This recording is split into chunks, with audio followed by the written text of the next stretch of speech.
see if the stream is going yet. 1 minute. Turning that down slightly. Alright. Okay. Time to check and see if the audio is working properly. Probably is, but we gotta check anyway. Yeah, okay, so I've got a little bit of Fallout music playing in the background, which I've typically got in my videos, so hopefully that won't be an issue, but I figured it's better than having it be quite so quiet as it normally is. I'm going to turn it down even just slightly more. Okay. Alright, so we're going to discuss Fallout. Oh, first of all, Happy New Year. I hope everybody had a good Christmas, or whatever holiday it is, it might be that you celebrate. Or if you don't celebrate any of those holidays, then I hope you had a good end of the last year. So anyway, happy 2026 to y'all, and let's talk about the 2 episodes of Fallout, the Fallout TV show that came out within the past couple of weeks, which are episodes 2 and 3 of Season 2. So just right off the bat, I can give you my general impressions of them, which is that there's a lot of things that are making me angry from a lore perspective. But also, again, as always, set design, excellent. The people that are in production doing great work in terms of actually making things look like the Fallout universe. But yeah, there are a lot of things that I took multiple pages of notes on each episode, and I was getting angry when I was watching some of these things. And again, like, this is coming from someone who enjoyed the first season despite the fact that there were some weird lore issues and stuff like that. But the problem is they've expanded upon the biggest lore issue with the first season, but we'll come to that when we talk about episode 3. Okay, so yeah, this is basically one of the first images we get from episode 2, and this is Shady Sands here. No, it's going to keep giving me notifications. Let's have that not do that. There we go. Okay, so yeah, again, Shady Sands, which for some reason now is in downtown LA, or just off of downtown LA. This makes no sense with the lore, but again, I understand why they did it for the purposes of the TV show. They wanted to make it so that it was within walking distance from the vaults. But again, if you know anything about the first Fallout, it really makes no sense for Shady Sands to be where it is. Anyway, so we can, again, with it being the way it is, I'm going to have to basically do what I did before with the last one, which is screenshots of individual image moments, and we can talk about those. But again, yeah, I did take a lot of notes. In fact, I can show you here right now. This is Season 2, Episode 2, with all the different scenes, and then Season 2, Episode 3, with all these different scenes as well. So let's go ahead and talk about it. I will absolutely also say that I did not watch these when they first came out, just because I had a whole bunch of other stuff going on, but I've come back to them and have watched them in full, and again have full notes on them. So let's see here. Okay, so we open up in Shady Sands, again in downtown LA for some reason. Then we can go ahead and I can advance it. Again, you won't be able to see it, but I will show you what the important things here. That's not what I was looking at. I do not like the way that it does this in terms of preview images and what actually shows up when you click on the previews. Alright, so we get a view of daily life within Shady Sands, where you got people that are farming, running little shops, it looks like, out for the day. Everyone's wearing basically the clothing is clean and appears to be like simple cuts and stuff like that. Stuff you'd probably find pre-war, but it's nothing, again, that looks like, at least to me, just from the offset, like all natural fibers and stuff like that. They're probably growing their own stuff to make cloth here. Next we get to, let's see, yep, Maximus as a child. Walking through town, seeing his friends. Looks like they've got some sort of library there in the background there. Is this all showing up properly? Yes, okay. And yeah, so you got the ruined taxi there in the background, but otherwise it's just a general view of the streets of Shady Sands. And next we have a bunch of NCR soldiers. Again, this was when Maximus was a kid. We got NCR soldiers, and we got even an NCR ranger there wearing the riot armor. Okay, next up we got, there was something that was a little weird to me. Let me back it up here 1 second, and I'll try to get a good shot of it. The store, one of the stores is selling sugar bombs, which, let's see if it'll get into focus here. I just saw the store in the background, but I think there's a better shot of it. Yeah, okay, there we go. And, okay, yeah, that's a good point. Okay. So in the background there, we can even zoom in a little bit. They're selling sugar, and there's Tatoes. Tatoes right there, and then sugar bombs, meat jerky. Now obviously there are people still scavenging food, but it seems kind of crazy to me the idea that there would be enough sugar bombs to sell in a store by this point, 200 years after the war. Yeah, no, that was the main thing that kind of I thought was a bit off there. Like, most of the stuff they should be selling in this store is actually stuff they've grown within their community or traded for.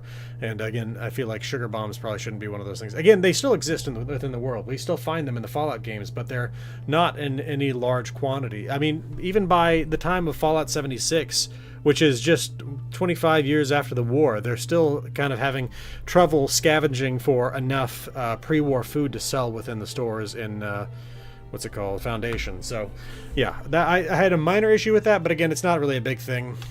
I think generally speaking, again, they did a great job with the set design and all that kind of stuff, but that was a minor little thing there. Next up, we get to Maximus's father, which, if you'll give me a second here, there we go.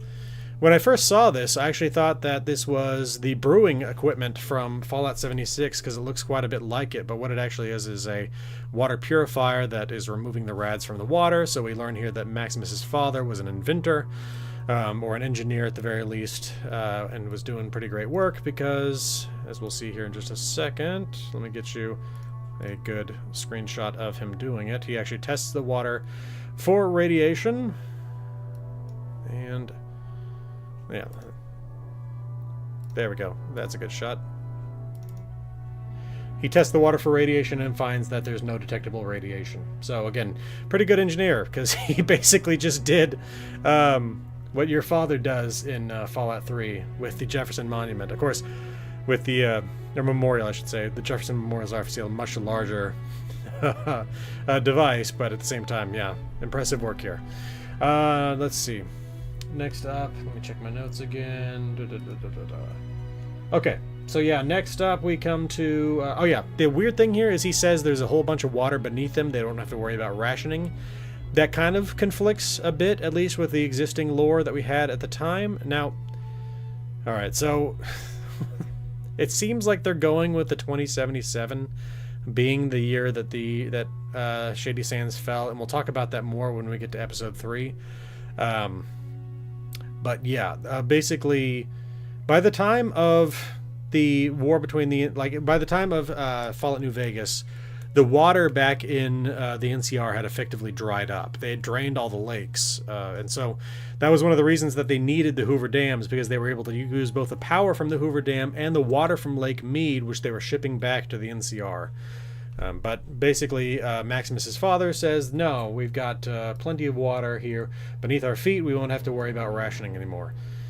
I don't know. It feels a little bit off. And then also at the same time, though, it's like, okay, let's say you do that. How much is it still raining? You're going to drain the aquifer. So it's, in the long run, regardless, it's not a big deal. Okay, next thing we get to the... hey, Payback Super. Shady Sands Fall is not the same year as the... Okay, you say that. But again, once we get to episode 3, kind of breaks that line there. I was trying to go along with that too and say that that was not the same year of the bombs, but that kind of gets broken by episode 3. So we get this gentleman here walking down the street on his way into Shady Sands, saying, what's the line again? Patrolling the Mojave almost makes you wish for a nuclear winter. And he just says it over and over and over again. And at first it kind of seems like it might just be a call back to Fallout New Vegas, which obviously it is, but the fact that he keeps saying it seems like... I know... Yes. Yeah, exactly. He says that was over 20 years ago, which I don't even know how that's the case, but anyway, so yeah, this gentleman here, turns out that he has... Well, first of all, he brings his caravan into town. Maximus's father goes with Maximus down to the market to see what the caravan's brought. And the caravaner has collapsed. I'll give you a shot of that real quick. I don't know if I can show blood, even if it is fake blood from a TV show. Basically, he's bleeding from his eyes. is the issue. Yeah, okay, I'll just give you a screenshot. I don't know if it's going to be a problem or not. But there you go. Kind of creepy. But yeah, he's bleeding from his eyes. So, let's see here. Maximus's father, though not a doctor, in fact, he says, has the doctor been called for? And they say, yeah. He goes ahead and gives the guy a cursory examination, and they discover that there is a BCI on the back of this gentleman's neck, one of those brain-computer interfaces that we saw from the first episode. And this gets Maximus's father a bit freaked out, and so he decides to go check out the cargo, because he doesn't know what that thing is, I'm sure, but he's still concerned as to what's going on with this guy, wants to see what he brought. And there's a bomb in the back of the truck. Now, okay, I do have a minor criticism for this, and it's not a big thing, but it looks to me like what they did was they just decided to color this bomb exactly the same as the mini nukes. When, like, we've seen other bombs in Fallout, and they are not all colored like this. That's really just what the mini nukes are colored like. I don't know. Again, it's a minor thing, but it feels like something where they were kind of like trying to latch on to something existing and go with it. Something that they would hope people would recognize. But anyway, also, G Fuel. Use my code iCartographer. Get 20% off your purchase. Alright. So, Maximus's father goes ahead and attempts to... Well, he first of all tells people to clear off. I'll get you a screenshot of that. Tells people to run. Tells Maximus to run home. And then he attempts to defuse the bomb himself. Let's get a screenshot of that.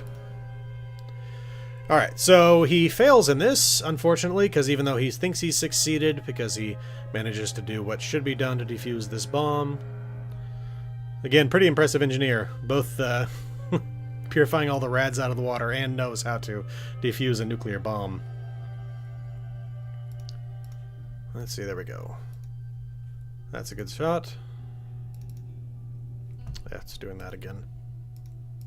Alright, failsafe activated. So basically this thing was set up with a booby trap. I think Todd already explained that with Nolan, the city's in decline, and the bomb is the one who makes it... Yeah, again, it just... There are problems with the timeline. And every time... Okay, so my whole thing was with the first season was... It could well be that it was just a problem with the people that put together the chalkboard, where it says 2077 and then points to a bomb. 2077, it says is the fall of Shady Sands, but again, by the time of Fallout New Vegas, Shady Sands still existed, was still the capital of the NCR.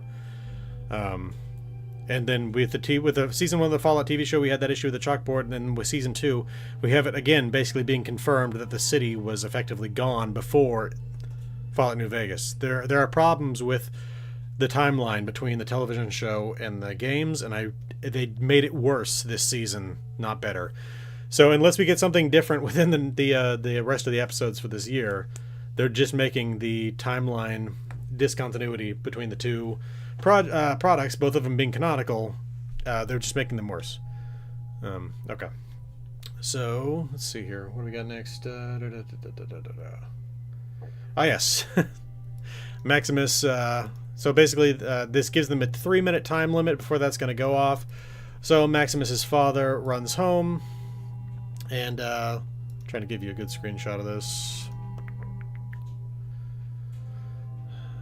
Starts to clean out that milk fridge we saw in the first episode, or not the first episode, the first season, that we saw Maximus coming out of this fridge. Which, again, as I said before, there is a problem with this. And we're not even talking about this, like, in terms of, like, the actual science of trying to be inside of a lead-lined refrigerator, which is obviously something of a reference back to Indiana Jones. But even within that first season, you could still see that these flaps on this fan in the back were open when Maximus is, like, coming out into the nuclear-bombed hellscape of Shady Sands. And it's like, this doesn't work. But anyway... Again, that's a minor thing. It's not really that big a deal. Obviously, the whole fact that he's able to survive a nuke in a lead-lined fridge is by itself ridiculous. But anyway. So, Maximus's father... let me get a good shot of this. So basically, is like giving Maximus his life mission. And this is obviously not a great shot because it's kind of blurry. But is basically telling him, like, be a good person. The only thing we can do is try to make the wasteland a little bit better than we found it. Stuff like that. Actually, I wrote down the quotes because I thought they were pretty good. You are a good boy, and one day you'll be a good man. It can be tough out there, but as long as we leave it a little better than we found it, we did okay. Maximus's parents embrace before the nuke detonates. We see a blast wave. 1 second. There we go. That's a good shot. Alright. The blast wave of the nuke basically destroying everything within Shady Sands. The blast wave expands through the fields and eventually destroys this barn right here, and then even blows through the Shady Sands sign up there. So, and we next see like such a little on the nose scene. Hank McClane literally washing his hands. Let me give you a good shot of the reason why he's washing his hands. Takes a second. Yeah, Lucy wants him to come read to her, but we get this image in the foreground confirming for us that Hank McClane did in fact destroy Shady Sands here. So, if there was any doubt, that has been eliminated. So, let's see here. Okay. Yeah, Hank goes over to help Lucy, and they end up reading The Wind in the Willows. Lucy asks when her mother's coming back, but of course her mother was in Shady Sands at the time, so... Okay, then we go to the title screen, and then we come back to Maximus in power armor, killing feral ghouls. One moment. Get a shot of that. Okay, there we go. Okay. Yeah, so again, Maximus is on this mission. He's there with another knight. They're killing feral ghouls. And in the end, we see that the reason for this was so that they could recover a piece of technology. This looks to me to be some sort of NCR outpost because of this gentleman here in the mid-ground here who's got this, what looks like one of their hats. And he's actually after this little box right here, and I'll get you a better shot of that. Which seems to be some sort of key card. One moment. When I first saw it, my first thought was actually a tape recorder of some sort. I thought maybe they were after a holotape or something. Ugh, I hate it when it does this. Don't know why it does. There we go. Okay. So yeah, I thought maybe a tape recorder because it had the 2 buttons on the top. And obviously that's really wrong. But literally, the very first thought I had was of this old tape recorder my grandparents had that reminded me of that. But yeah, it's actually a key, as we'll see here before too long. Okay. Alright, so yeah, Maximus riding back to base. If we can get... Why does it keep doing that? Anyway. And next up we come to... They arrive at the airship. Get a shot of that. And we're here somewhere over the southern Nevadan desert. And the exact location becomes clear very soon.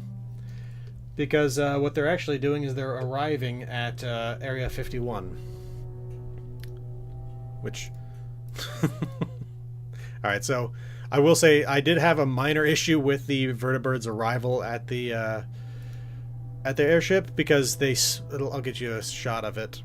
Basically, and obviously this would be something that would work a lot better with video, but the issue here is that when they are arriving, the props basically shut down before it actually makes contact with the airship. So it's one of if you watch it, you'll notice that effectively the vertebrate should be dropping away from the airship because it does not actually catch it until after the props almost stop. It's kind of a weird little situation there, but again, it's just a minor thing in the background. I doubt that they actually intended it to come off exactly like that. But anyway, so yeah, Maximus arrives on board where he's hailed. He seems to be fairly high ranking at this point, despite the fact that he's simply got the rank of knight. And again, despite the fact that he appears to have gotten this rank fairly recently. Dane appears to not be terribly thrilled with how Maximus has changed since becoming a knight, since becoming basically Quintus's protege. We see a lot of that where Dane's not happy with Maximus. The Brotherhood then come to this little playground out in the middle of the desert, and they find this little... if I was able to show you video, it'd be easier to see, but there's a little spaceship within the playground. You can see some swings in the background. They open it up, and there's a fusion core repository. Come on. Ugh. I don't know why Microsoft does this. Anyway, so yeah, again, they put in the fusion core, press a button, turn a knob, whatever it is, and one moment we have, oh yeah, basically Quintus says that this key that they have is this device they have is the key to their new home, and you can see them installing it here. But when they install it, we get these fans to rise out of the ground. And I originally thought these were wind turbines. I didn't know what they were at this stage. There we go. When we saw this in the trailer, I had no idea what this was. But obviously they become fans, which... Okay. I'm just going to go ahead and say it. It's stupid. Now, okay, it's cool looking, but the actual idea of what's going on here just feels really dumb. Because you have to consider the logistics behind what's happening here, which is that either the United States government deliberately buried Area 51 and had the fans installed as a way to clear the sand away so that they would be able to re-access the base underneath it, or we have to assume that they just put the fans in there just in case it got covered in sand. And like also the idea that these fans would be able to blow away all that sand, also unrealistic. And then the fact that the buildings would be able to support the weight of the amount of sand that apparently buries them is also really out there. Again, it looks really cool. Don't get me wrong. Looks really cool. But I hate it. I hate it because it looks so... It's also such a dumb thing when you consider it for more than a minute. But yeah, we get a shot where the fans are clearing the sand off of the top of Area 51. Let's see here. Okay, and then we get to Lucy and the Ghoul crossing the wilderness. Okay, also with dog meat, sorry. So then let's get to that. Yeah, Lucy drinks some water. The Ghoul demands the canteen. She admonishes him for his rudeness, tells him he should be more kind, and we get this quick cut where she's like, Charles Dickens actually wrote a story that should help you. And basically, we can tell that in between that previous shot and this shot, that she gave him the full story of A Christmas Carol, which I thought was hilarious. But along with that, we got some interesting stuff here, which is, if we zoom in here, you can see that this place, and it may not be terribly clear on your screens. In fact, I hope it's not buried behind the picture of me right there. But anyway, yeah, they had treatments for the new plague here at this hospital. So that's the first reference we've seen to the new plague in the show, I think. Unless I'm misremembering something from the first season. Let me go ahead and let's find a song that's not combat song. Anyway, alright, so yeah, they find this hospital, they hear some screaming from within, they go to investigate. The Ghoul tells her basically that her empathy is going to cause problems. It says that he was an idiot before the war, just like she is now. Yeah. Oh yeah, there's some interesting other signs within this hospital.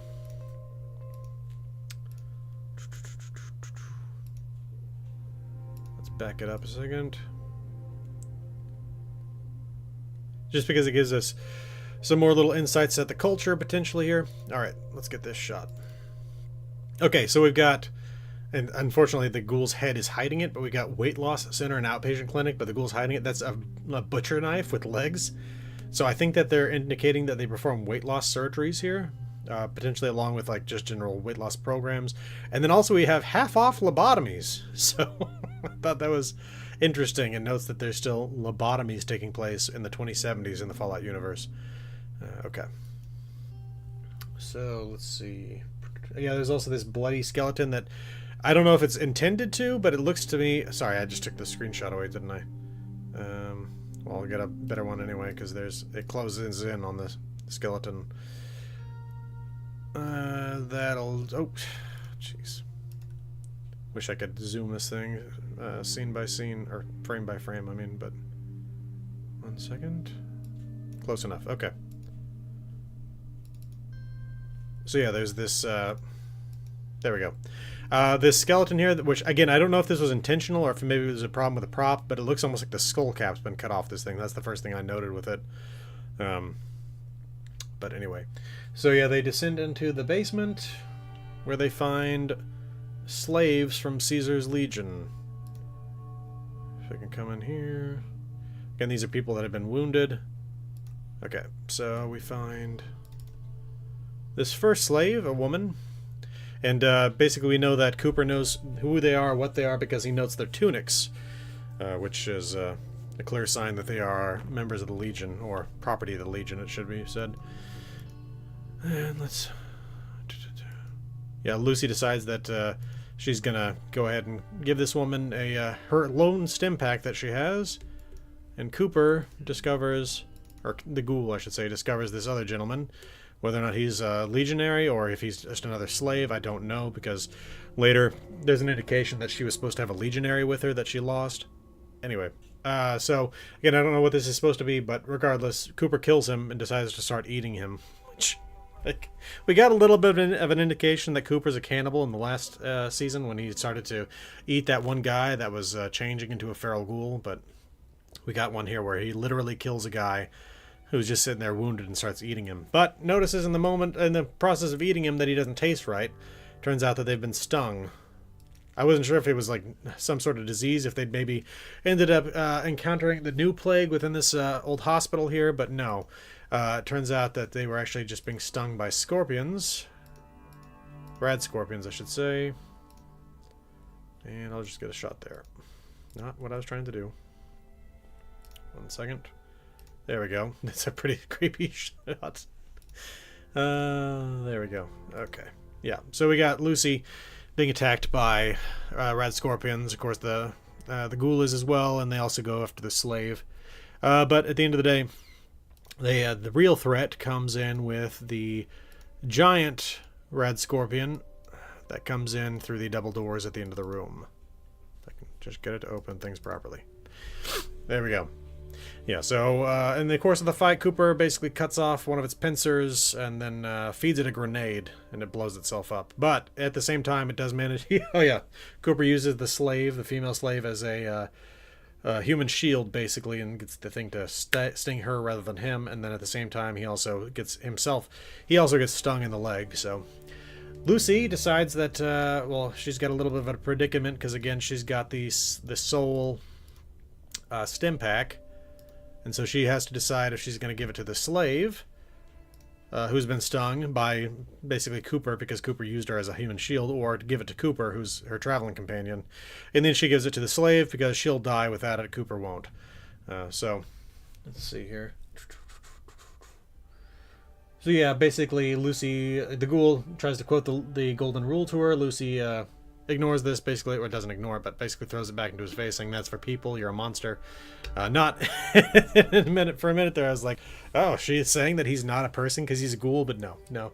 She was just saying that, like, he figuratively is a monster, but at the same time she's still planning to come back to him once she gets the slave back to where she's going. She doesn't know this woman's a slave yet. She doesn't really know anything about her.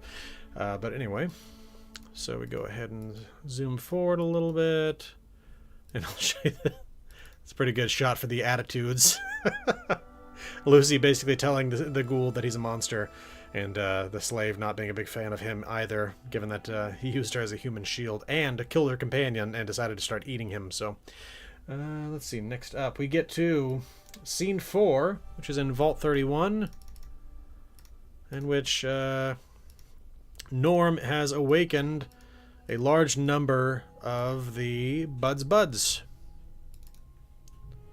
So yeah, we've got all these folks getting out of cryosleep. Some of them are nauseous. Some of them are temporarily blind. Obviously, the ones that are up on the walls have a little bit of trouble getting down. I'm not sure exactly what the original plan was for those guys. If there's some sort of crane that's just not operating properly that would normally slide them down into position. I mean, because it's obviously not even that big a deal for the guys who are on the walls, because you can see ladders running alongside them. So it's something where they could grab onto the ladder, assuming they can see, and get themselves down to the ground. But you get up to the ones up above, where they're angled at like a 30-degree angle forward. I'm not sure exactly how you're supposed to get into those pods, naturally speaking. Anyway, so yeah, Norm basically tells them all it's Reclamation Day. It's been over 200 years, and tells them that Bud Askins is dead. Let me see if I can get a shot of that. 1 second.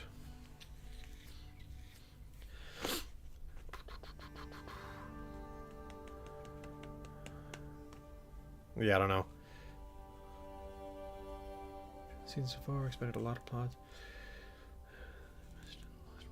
Yeah, again, so my issue has just generally been, well, I'll show you. So far, I haven't even had that big an issue with anything that we've seen so far. Give me 1 second, and I'm trying to get a shot of Bud Askins here. Here we go. About to get it. There it is.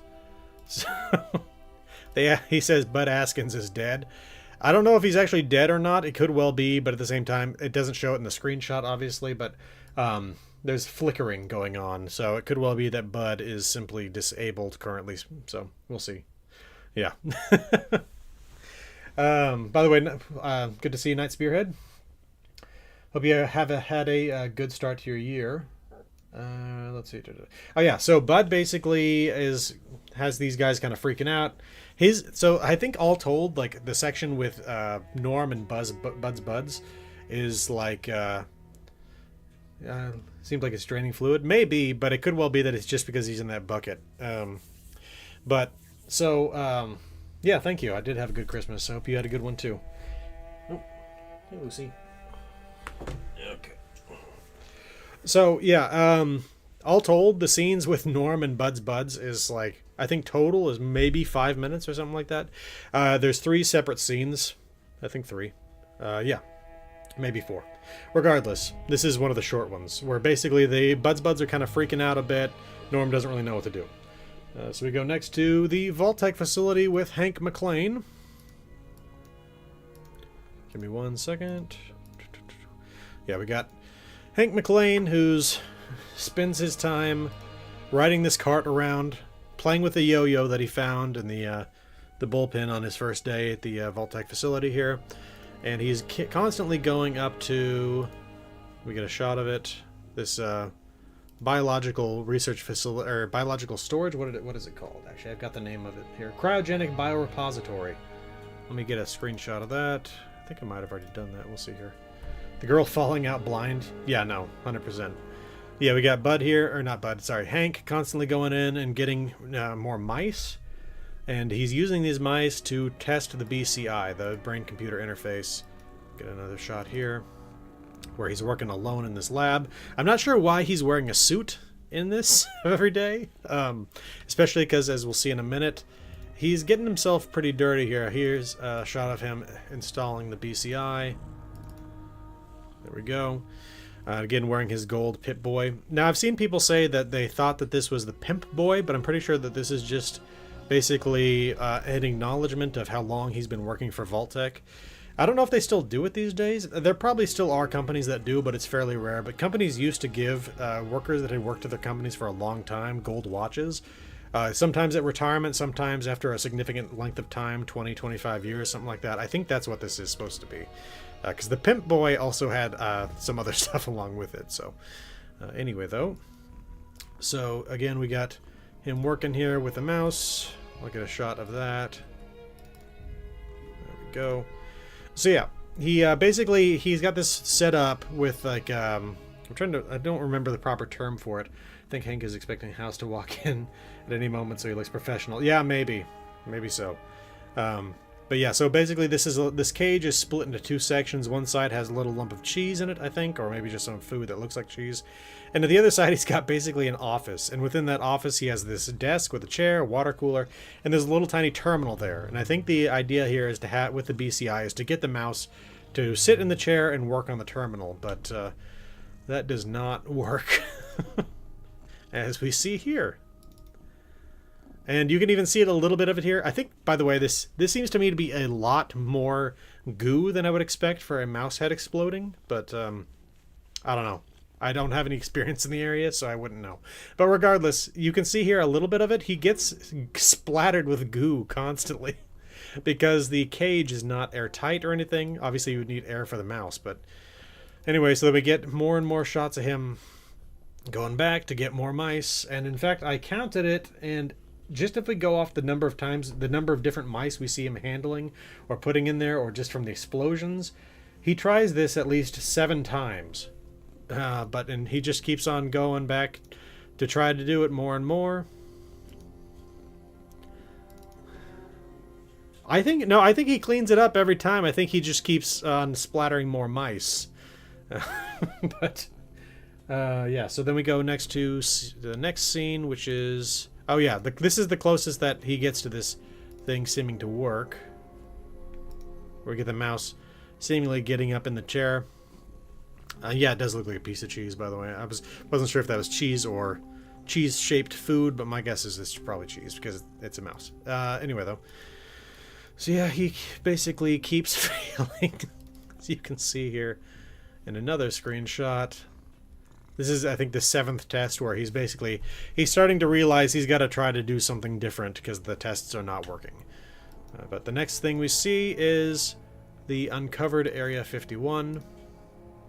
Again, so, okay, I will say 100% that my main issues with the 2nd season so far center around the Brotherhood segments. There are, like, okay, so like I said before, the weirdness of these fans blowing the sand off Area 51, I mean, that by itself is just so weird. Because the weight of the sand on the tops of those buildings are not really meant to hold an enormous amount of weight. I don't know. So there's a lot of, but again, that's really the minor stuff. Because I get what they're trying to do there. They want this kind of cool thing where they have this technology emerge from the ground and reveal this hidden facility. So again, I don't really have that big a deal with that.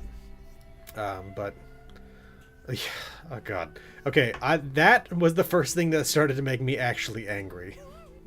Now I get that it's funny, but at the same time... Okay, so here's a shot of basically what they find within this first hangar at Area 51. And so you see here they've got a whole bunch of stuff under sheets. They got shelves. They got a bunch of statues and stuff like that. And this right here is obviously a Zayton ship. It looks exactly like the one we find, I think, in Fallout 3. But anyway, let's go ahead and jump forward. Okay, yeah. So they find this freezer. They open it up. And within it... they find a Zayton, which they're not enthused about the Zayton. They're instead enthused about the fact that they found a freezer that actually works. And so they just shatter the Zayton on the ground. And like, oh man. Yeah, I think that's what they were doing too. Because I was thinking about it because with Hidden Valley, they had that whole system where there was like the chaff constantly flying around in the air, making it so you can't find the place. I think that's what they were trying to like do a riff on, but yeah.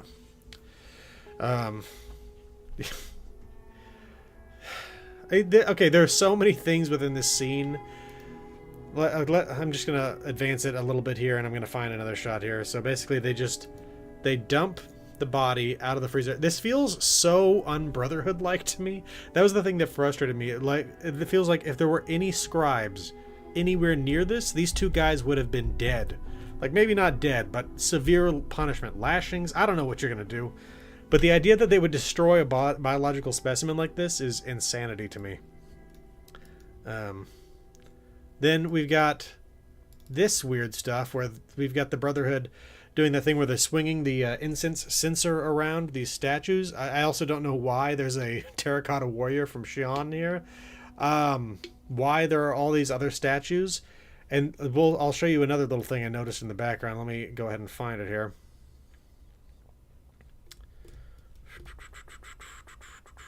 Okay. Oh, shoot. It didn't pause. So now I gotta wait a second. Basically, the first thing that I saw here that I thought was interesting was potentially that they got what looks like that Pip-Boy prototype that they had at the opening of Fallout 4. That's what that looks like to me right there. Sorry, the Paladin from the East even comments, you guys... we'll see. Well, he says clerics calling the shots. And that's the thing. So, first of all, in the first season, I don't think they actually used the term scribes at all. What's it called? Yeah, no, they didn't use scribes. They used the term squires, which is fine. But they also used the term clerics, which we hadn't heard before. Typically, what we've heard of in the past is knights, scribes, squires, and elders, and paladins. But, yeah, in this case, they added clerics. And we find out later that this branch of the Brotherhood is a lot more religious than the other ones. In fact, it's like significantly more religious, as we'll see in episode 3. But yeah, that to me looks like the Pip-Boy prototype from the Fallout 4 opening. Let's advance this a little bit. moment. Oh yeah, we have a Zayton stun baton right there. Something we saw a lot of in Mothership Zeta. And then if we keep on going here, again, there's this. Okay, so 2 things in this shot, minimum. There may be some things here that I just don't see. Okay, so first of all, yeah, no, I think that's entirely possible that they mistake the terms cleric and scribe, but those are 2 very, like, clerk would be a better term for them to have used than cleric. Cleric has overtly religious overtones to it, which is not something that you would typically have seen with the Brotherhood of Steel in the past. But first of all, we have this Declaration of Independence, and then we have what looks like the Ark of the Covenant in the background there, which I'm pretty sure is supposed to be a reference to Indiana Jones, because as we saw in the first Indiana Jones, they basically are storing it in a giant warehouse, and then we see within Indiana Jones and the Kingdom of the Crystal Skull, the Ark of the Covenant was within the warehouse. Somewhere out in, I don't even know, New Mexico. I don't even know where that was supposed to be. Was that supposed to be Area 51? I don't think that was supposed to be Area 51. But anyway, there's a rocket testing site there and all that. Anyway, regardless, been a long time since I've seen that one. I think I've only ever seen it twice, but okay, yeah. So there definitely were some issues I had here with the Brotherhood. Oh yeah, here's another thing. Cryolator. So there's a cryolator here, which, like, okay, so this kind of confirms once again, as we got in Fallout 76, that the inventor of the cryolator was not the overseer of Vault 111. It was something that basically existed, and that he built his own of within Vault 111. Because we've seen these in Fallout 76 as well, so that kind of broke the idea of it being something specific to Vault 111. But anyway, advancing here.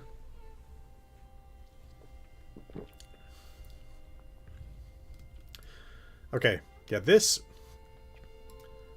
made me actually a little angry. But not as angry as I got a minute later.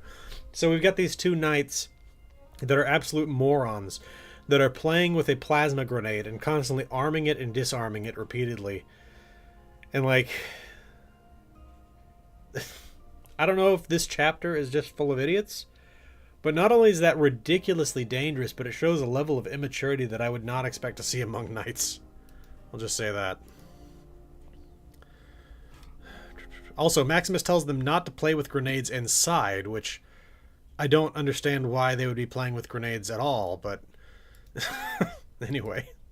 Then we come to the scene that actually made me physically angry with the people making the show, when they find this perfect car from before the war, and they take it outside and they blow it up. They literally shoot it until it explodes. Like, yeah, that's the only thing that makes any sense, that this chapter is actually full of idiots. I don't know how else to explain this kind of thing. Like, again, the Brotherhood is supposed to be recovering technology, and instead they're playing with plasma grenades and blowing up antique cars. Anyway, go ahead and find you another shot here. Alright, where are we here? Yeah, there's the blowing up the car. One moment. Okay, so now they're installing the cold fusion device within Area 51. Nothing in the chapter all seem to be, yeah, shoot it until it's dead mentality. Seems about right. Dane, again, we'll see here in a moment, I'll get you a shot of it. Dane does not seem to be happy with Maximus. If I can get a shot. So yeah, they clearly brought Moldaver's exact tech directly from the Griffith Observatory, because this is literally exactly what she had set up. We got Maximus overseeing this stuff. And for some reason, Maximus, like, rarely is in his armor. Like, it's kind of strange. Just because, like, my experience with knights in the games has always been that they're in their armor almost all the time. Now, obviously, in reality, you would expect them to take the armor off when they're in their base. Like, there'd probably be some that would be, like, effectively patrolling, constantly ready for action. But for the most part, a lot of them would, you would think, take the armor off and do repairs, oiling things, checking electronics, all that kind of stuff.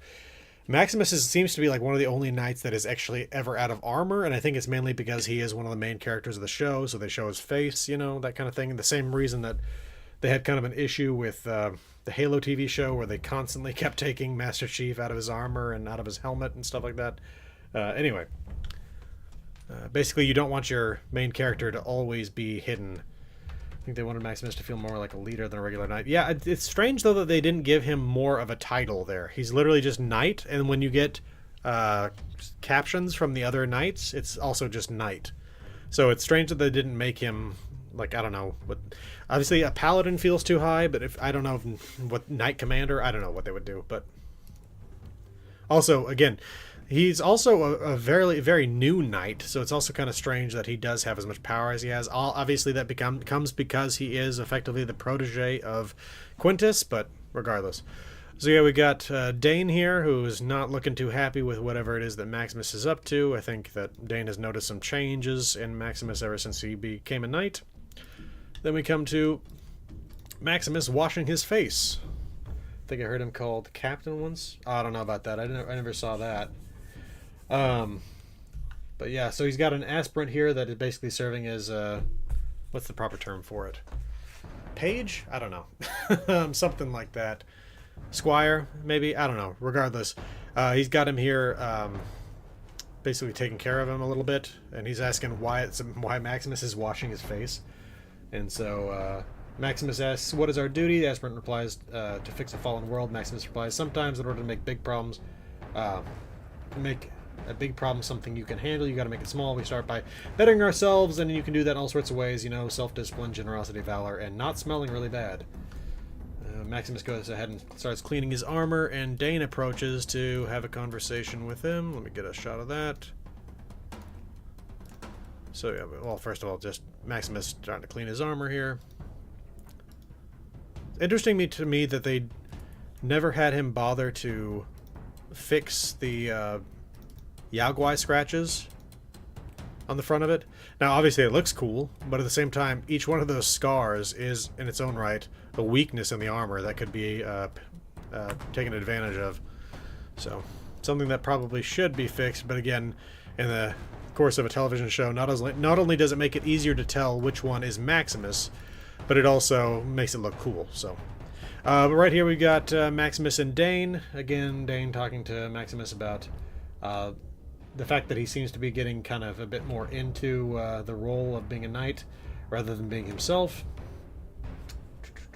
But also kind of talks to him about the fact that Dane has been looking into the communications and knows that Quintus has broken the chain of command by calling a meeting without the Commonwealth being involved. Yeah, I think it's entirely just to make him stand out. Because, I mean, really, when in that early battle at the very beginning of all this stuff, it is difficult to tell when they're all wearing the same set of armor. It's hard to tell which one is supposed to be Maximus without the scratches on the chest. So yeah, then the sirens start up because multiple airships are arriving for a meeting. Let me go ahead and get you a shot of that. Let's see there. Oh, they keep blocking it. There we go. That's a good shot. So yeah, we have multiple airships arriving, and I'm coming to the conclusion that effectively every chapter has an airship, which we really need to have this explained because there's some serious issues with that, just given the past information we've gotten on these airships, which is the fact that the first one, the Prid one, was constructed out of basically unique materials that they seized from the crawler at Andrews Air Force Base, or Adams Air Force Base, sorry. Let's see, crazy that Todd never anything about the airship. Yeah, I get it. I don't understand how they all have their own airships, but regardless. Like, and it's one of those things where, like, I think that in the past lore they've had airships, but they're all identical to the Prid one. So I don't know how that's supposed to work. And like the Prid one, obviously, in this class of ship has specific capabilities that I don't think that those other airships had, and I don't even know if those other airships are even canonical. I think it's from Fallout Brotherhood of Steel or whatever. But yeah, we get another scene of the Brotherhood greeting airborne visitors like we got in the first season. And 1 second here. Even though it's been like 10 years. Yeah, no, it's hard to think that they would have that level of production up and running. So the next thing we get is a meeting between the heads of 4 different chapters of the Brotherhood of Steel. So we'll get into it a little bit closer, but we've got right here, we've got the head of the Yosemite chapter, we've got the head of the Coronado chapter, and we've got the head of the Grand Canyon chapter. So let's go ahead and head forward here. Actually, I can now show you closer up images of them. Should have just done this before. Yeah, we got Quintus there in the middle. I was quick to note that the head of the Coronado chapter is played by the actor that did the Alien Bounty Hunter in the X-Files series. I thought that was fun. But anyway, yeah, they're having this... It's kind of weird, because they're having this meal in front of a bunch of people that are just standing around them. It just kind of felt kind of funny to me, where it's like... It's just strange to be sitting there eating in front of a bunch of people that are standing there just watching you eat. Also, the conversation they're having is fairly high level, that it doesn't seem like they'd want to have a lot of witnesses around, because effectively what they're talking about doing is rebelling against the Commonwealth chapter of the Brotherhood of Steel. Yeah, I thought that was a little bit weird. This guy back here is called Coronado Knight. That's his name within the credits. I just noticed there that his uniform looks a little bit like a Confederate uniform. Kind of interesting. Typical leadership type meal, yeah. We'll see more of him in a little while. Let me go ahead and head forward here. Actually, sorry, 1 second. Oh, no, it's a little bit further forward. Basically, oh, yeah, there's some weird dialogue in here. Let me get a screenshot up here, just so we have something while I'm talking about it. Where was some of this stuff? So yeah, Quintus welcomes the elders, tells them that if they... Oh yeah, Coronado elder asks where the Commonwealth rep is. Quintus says that if they were there, they would simply steal the relic, the cold fusion tech. And he asks if that would be fair, and Grand Canyon says no, because that's taxation without representation, and that's un-American, which, like, feels off for the Brotherhood of Steel. They were never they were originally the original members were part of the United States Army, but, like, they specifically removed themselves from the United States. I don't know, it feels weird that they would use terms like taxation without representation and un-American and stuff like that. Which, let me get a good shot of the Grand Canyon elder, because I'm pretty sure he's got... There we go. I'm pretty sure that this is a chunk of a Arizona license plate that he's got in his head. This is not a very good shot of it, but yeah, I think he's got a chunk of metal plate in his head, probably covering up a skull wound, and I'm pretty sure that it is actually... That's a little bit better. Let's see. There are better shots of it than this, but I mean, this came right after, because literally it says "and can," so I'm pretty sure this is Grand Canyon, and I think that these are like the letters of an Arizona license plate up there. Leaning more to the American side of the Brotherhood. Yeah, it seems that way. But yeah, again, in the past, they were never really patriotic in any way. But yeah. So... Oh yeah, the Moron Knights are once again playing with a plasma grenade in the background. Maximus says to take it away from them. Yeah, they note that the different chapters have kind of grown apart. Specifically, Yosemite notes that the religious nature of Quintus's group is significantly, again, they're like far more religious. Again, I'll get a shot here up just so we have something while I'm talking. The Quintus's branch is a lot more religious than her branch of the Brotherhood of Steel. Yeah, again, these guys are literally playing with a plasma grenade right next to a very sensitive meeting. Maximus has to go over and take the grenade away from them. It doesn't feel like something that Knights would be doing. Oh, God. I think people have probably seen this specific screenshot. Effectively, the Coronado Elder relates that there are not female leaders within the Coronado Brotherhood of Steel, whereas Yosemite has a female elder. So, yeah, he's not very friendly. Yeah, and then Grand Canyon Elder basically says the Commonwealth allows them to rule themselves, and it seems that there's a robosexual squire within the Grand Canyon Brotherhood of Steel. And again, kind of in the whole like libertarian view of things, he's like, oh, that guy was completely within his rights to do his thing. 1 second. Let's see what I got here next. Oh yeah, so basically they come to the conclusion though that they're all talking about potentially, there's a good shot of that head plate. They're potentially talking about rebelling against, again, I think that this is a chunk of a license plate, of an Arizona license plate right here. But I think, so effectively, they're coming to, also it's weird that there is a Grand Canyon Brotherhood of Steel chapter when, like, the Legion has so much control over Arizona, but who knows, maybe they're on the north side, and they're out of the reach of their Legion, I don't really know. Anyway.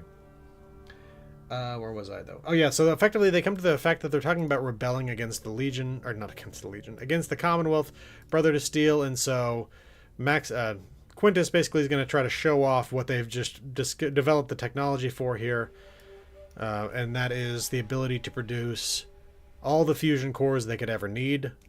At least that it seems like he's saying they can produce them. It could be that they found these things stored within Area 51. But they've got this to me looks like it's an old one because it's got the grime kind of built up there. So sorry, yeah, let me see here. I can't believe a religious brotherhood would be stupid enough to play with a grenade in front of their own altar. Yeah, that's it. I don't know how that works.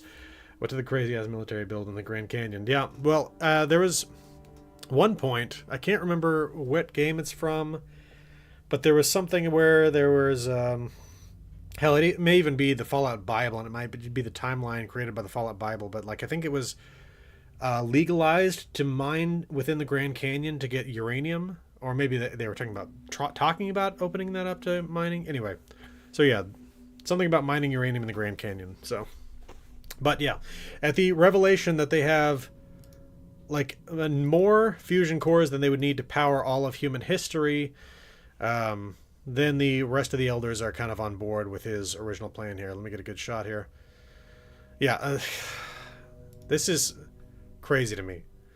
The Yosemite elder says that the codex says that it's wrong to make war against another brother, but that the codex can be interpreted differently, and it's like, that's such a ridiculous like, I don't know how you can, it's open to interpretation, but it's like, how exactly is that open to interpretation? Like there is a very, very specific set of things that like, that's a very specific rule. You don't make war on another brother. Like that, and okay, so anyway. Yeah, again, like I said, they got crates and crates and crates and crates and crates of fusion cores, which obviously is very, very, very valuable, so. Dane does not like where this meeting's going. Again, it's weird to me that they invited all these lower level members to this meeting. Yeah, bribery going on here. One moment. Get you a shot of this. Yeah, we got Dane, in my view, like looking like, yeah, I knew that something bad was going to happen here. And then we got Maximus looking a bit disappointed, perhaps upset about what's going on here. And then we get to the next scene where Lucy and the slave are walking together. And Lucy says that she likes the slave's outfit, and she says, what was it? Gratias. And she's like, oh, you speak Latin. That's so great. And the slave calls her a kindly profligate. Lucy tells her she's going to go to Vegas. The slave tells her to go home. She doesn't want her to get raped by the wrong people. Like, that is one of the strangest statements I think I've ever heard. But anyway. So, Teen Dane. Then you spell it with Maximus. Yeah, definitely something's going to happen there, but what exactly is going to be is the real question here. So yeah, as they continue moving, they find a whole bunch of legionnaires watching them from the hills.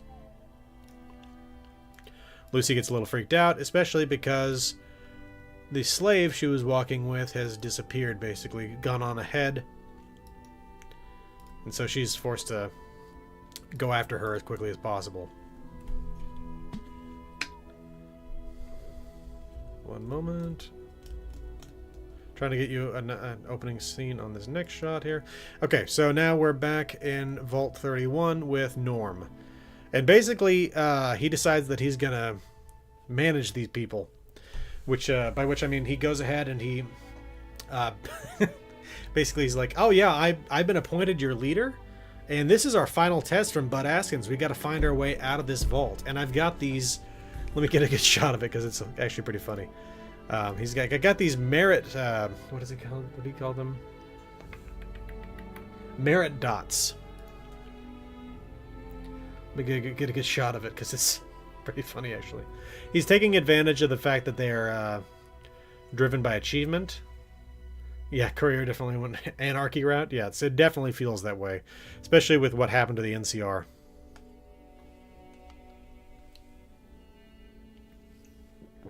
One moment.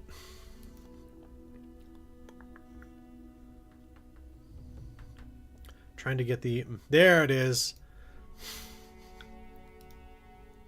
The merit dots. Yeah, he has these little like injection or like wart bandages or whatever, where it's like if you guys figure out the way out, you get these merit dots, and they're like, oh yeah. So they go to work. Next, we come back to Hank within the within his facility here, and he has found the Vault-Tec Premium Plus subscribers. And he pulls one of them out, a gentleman named Stephen Winthrop. Get a good shot of that. So yeah, he's pulled Stephen Winthrop here out of cryo storage. Star Trek reference? Yeah, maybe. So he basically starts talking to Stephen. Stephen asks, is it Reclamation Day? Hank says, it's Reclamation, just not how we thought it would be. And then we see, again... I mean, it's going to be in this shot. It's just not very clear here. You can see the BCI there on the back of Stephen's neck. And basically, Hank tells him that he's been running these experiments. He thinks that the problem is that the mice are too small. So, effectively, he's trying with a bigger test subject now. And I think he chose this guy specifically because even though this guy signed up for Vault-Tec Premium Plus, he had... a family that he decided not to bring with him into the vault, so he just kind of left them to die because the spots in the vault were too expensive. And so I think Hank chose him specifically because he did that, because he then runs the tests on him. Well, Winthrop I think is kind of like an old like waspy sort of a name, so I don't know if that's sorry, one second. Oh yeah, so Winthrop not doing too well with the newest test by Hank, and then we get this shot. So even though he was working with a larger test subject, the BCI still did not work. Okay, and next we come to Lucy finds a Legion camp. And not only does she find a Legion camp, but the Legion finds her. So yeah, she gets kidnapped. There's a good shot. Yeah. And there's a pig head. Like, and I was trying to think about it, 2 pig heads actually. I was thinking about it, and I'm not sure that that pigs were in Fallout up until the release of Burning Springs. Now, again, I was thinking about this just today, so I don't know whether or not that is the case or not, but I think that up until rad hogs were added to Ohio and Burning Springs, I don't know that pigs were in the world of Fallout. So anyway. Oh yeah, she tells the Legion she's nice. She knows they have their cultural differences, but she's nice. Which... nuts. Alright, so yeah, then we have the Buds forming basically a human tower in order to get access to a ventilation duct. Sorry, one second. There we go. Usually don't get regular animals in Fallout. Yeah. But I mean, like, we've had Radstag, and obviously they added cats in Fallout 4. they've been dogs always. But like pigs, I think they were added new with Burning Springs. But yeah. So anyway, they end up finding their way to this vent in the ceiling. We get a good shot of that when they get it open.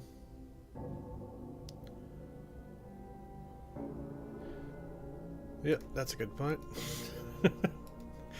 They get the ceiling open, and they find that there's a ladder that goes all the way up to the surface. Let me get a... So yeah, Norm decides to lead them out, even though he's clearly got fear of heights. And he leads them out. And like, I've got to say, this is one of the weirdest exits I've ever seen to a vault.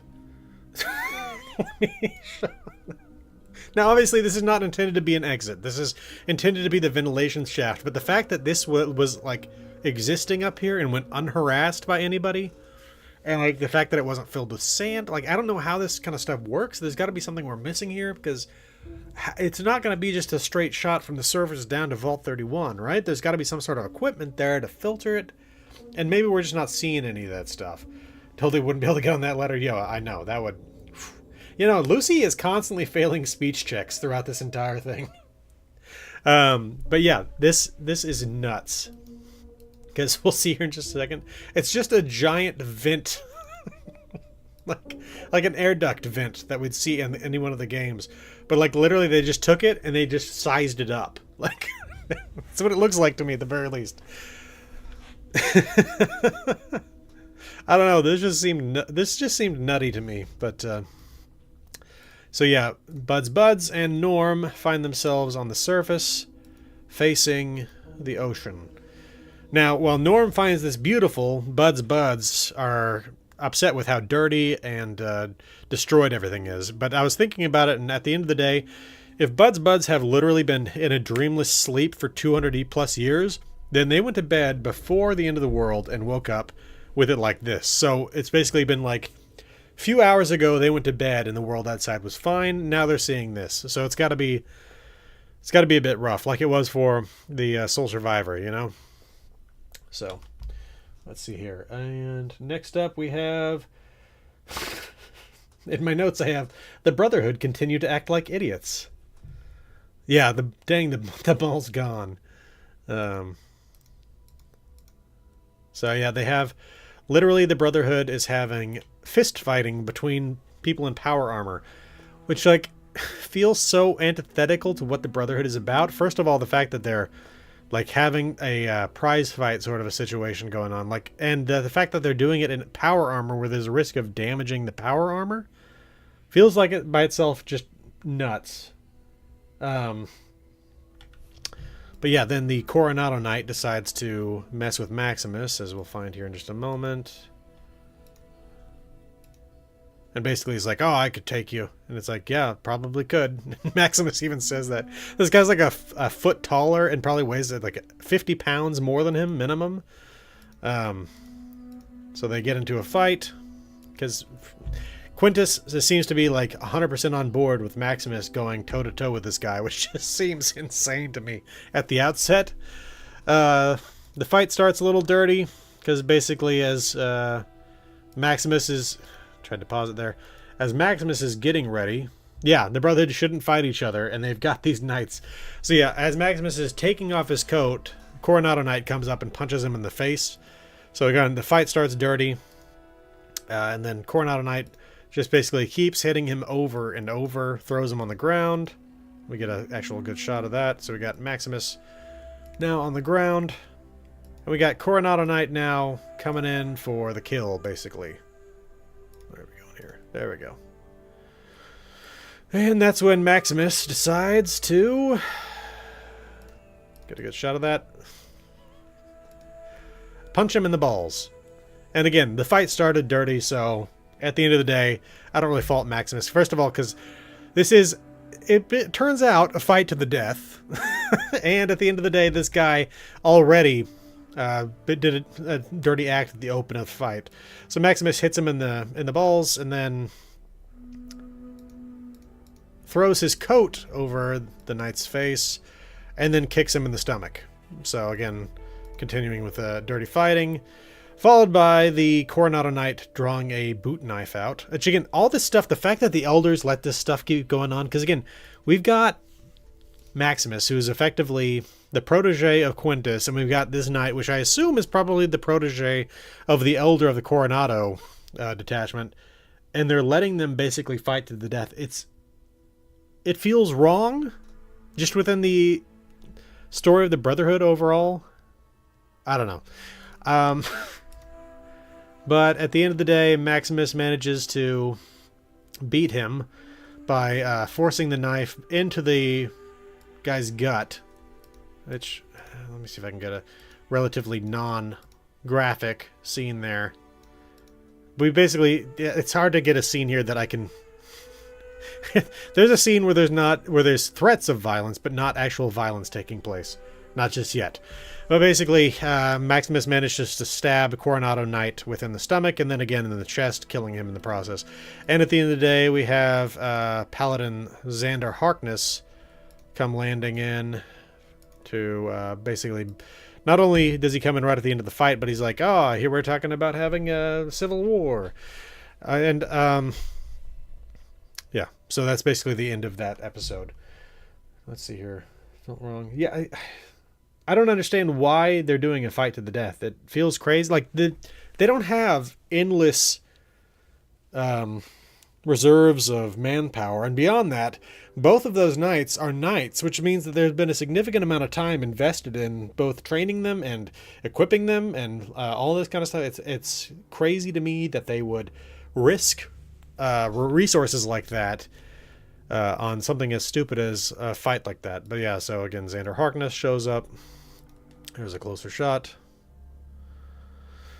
And yeah, that effectively throws a wrench into the plans there. Now, the closing scene for this is... Let me see if I can get a screenshot of it. Closing scene, by which I mean the ending credits, are basically just zooming through... Let me get a good shot here. A Legion camp within a school stadium. So I'm not entirely sure what this is supposed to be exactly. If this, I assume it's probably supposed to be a college, because it's definitely, the stadium is large enough that I don't think that this would be a high school sort of a situation, not unless we're talking about like one of those little suburbs of Dallas where there's an immense amount of money and football is like the most important thing in the world. But anyway, so yeah, that's it for episode 2. Probably wanted to portray them like European knights and kings. Yeah, and again, the whole thing where they call each other Lord and stuff like that also feels weird. But anyway, let me skip the recap here to get to the opening of Season 2, Episode 3. And I'll try to cover this one a little bit faster because I've already been doing this for like an hour and 15 minutes or so. We've got Thaddeus. Now, in this case, when I was watching the trailer and basically the like upcoming content stuff, I thought that Thaddeus was maybe back with the Brotherhood because it looks like he's still wearing his Squire's outfit. And I thought maybe he was just looking after these children within the Brotherhood of Steel, but no, this seems to be Thaddeus's own independent operation. I don't know exactly how he got these kids together. About half of them are mutants, half of them are just normal kids. Some of them are even ghouls, which I thought was interesting. They got some kid ghouls here. We don't see that many kid ghouls all that often. Again, like I said, we got a mutant kid right there, some sort of weird skin condition going on there. We got... I don't understand exactly what this whole situation is here. Let's get, I think, another shot there. So, effectively, what seems to be going on here is that Maximus, or not, sorry, not Maximus, Thaddeus is operating this this gang of child labor within an old Sunset Sarsaparilla factory. And the reason he's doing this is in order to collect the caps from the tops of the bottles. Let me get a good shot of that as soon as it comes up here. There we go. So it seems like the entire thing here is they're trying to get bottle caps. But the way they're getting the bottle caps is by running the machine to produce the soda so that it comes out. So basically they get these crates of soda coming through the machine constantly that they're taking the bottle caps off of. And it's like, I mean, the bottle caps come from somewhere. So why not just operate the bottle cap machine? Or, and it's like, also, where are the ingredients for all of this soda coming from?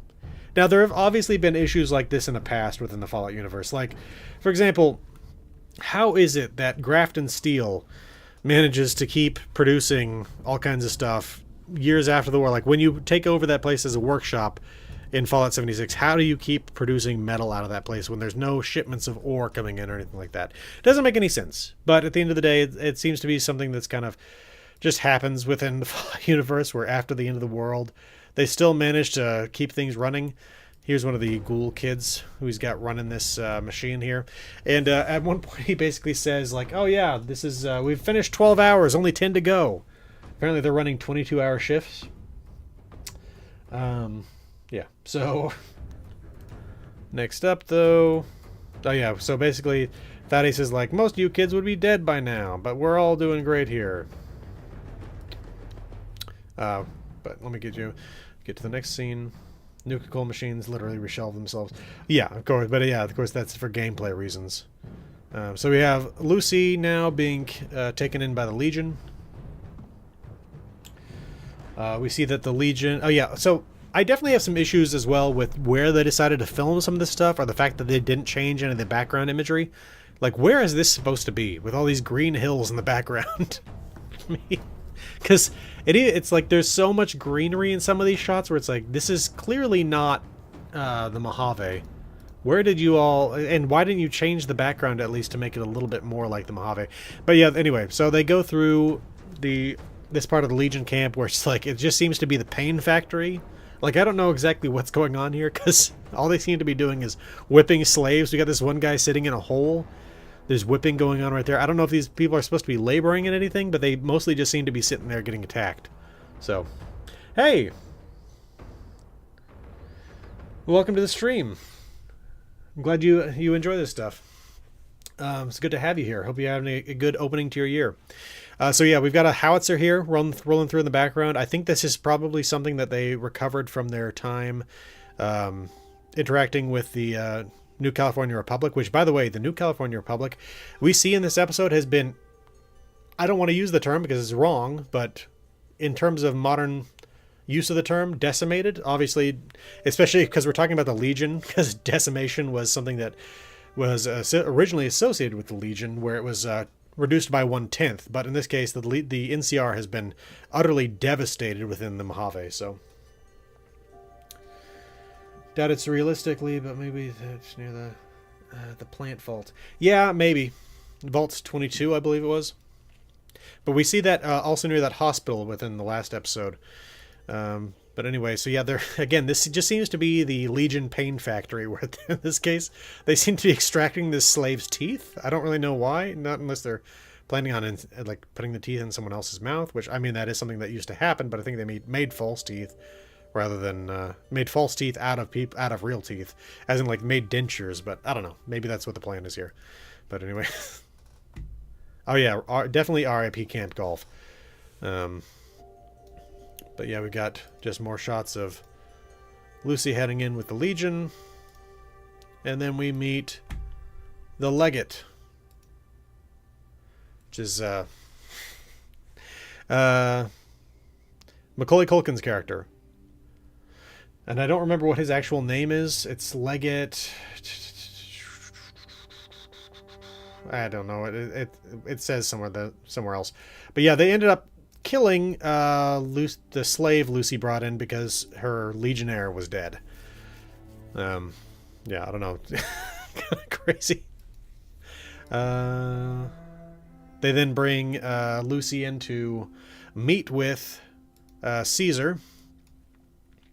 And multiple times throughout this, Lucy decides that she's going to correct their language, which again, like, Lucy, I don't know what her speech skill would be if she was actually playing the game, but it would be like, I would say 20 or less, perhaps. Like, she's very intelligent, but has no...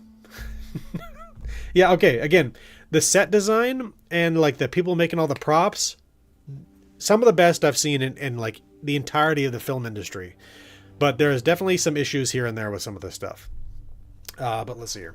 So, yeah, we've got two Caesars. We'll see the first one here, and they call him Caesar, just like they do in the game, which Lucy kind of makes fun of the fact that they call him Caesar, because it's like Kaiser, which is the German word for emperor, which, if you didn't know, that there's actually like linguistic connections between the term Caesar, which is emperor in Latin, up to Kaiser in German to Tsar in Russian. It's this progression, or I should say like this. So you've got the progression from Italy to Germany to Russia. I probably did not go across like that. It probably went from Italy to, I don't know, Constantinople up to Russia, and then also just spread off to Russia to Germany.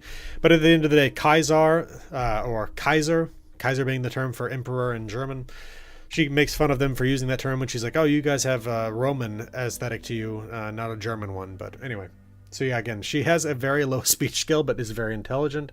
She knows a lot of things, but she has some problems because she doesn't seem to understand that when they say don't talk, you stop talking. Because what ends up happening when she decides to annoy Legate Culkin too many times, she ends up like any profligate. One moment.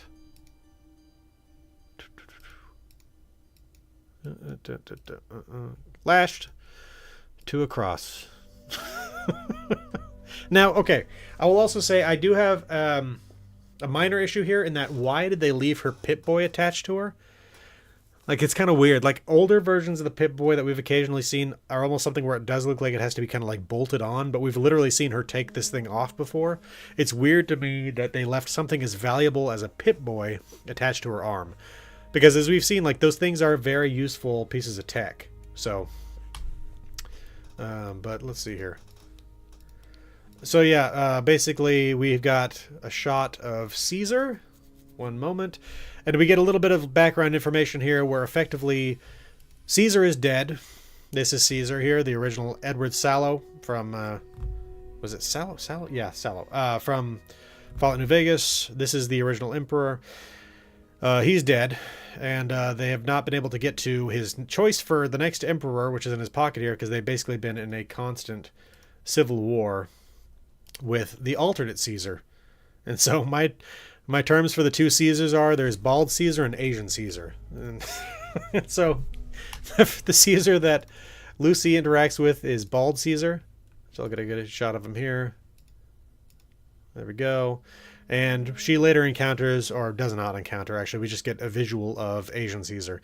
We actually have not heard Asian Caesar speak yet, but anyway.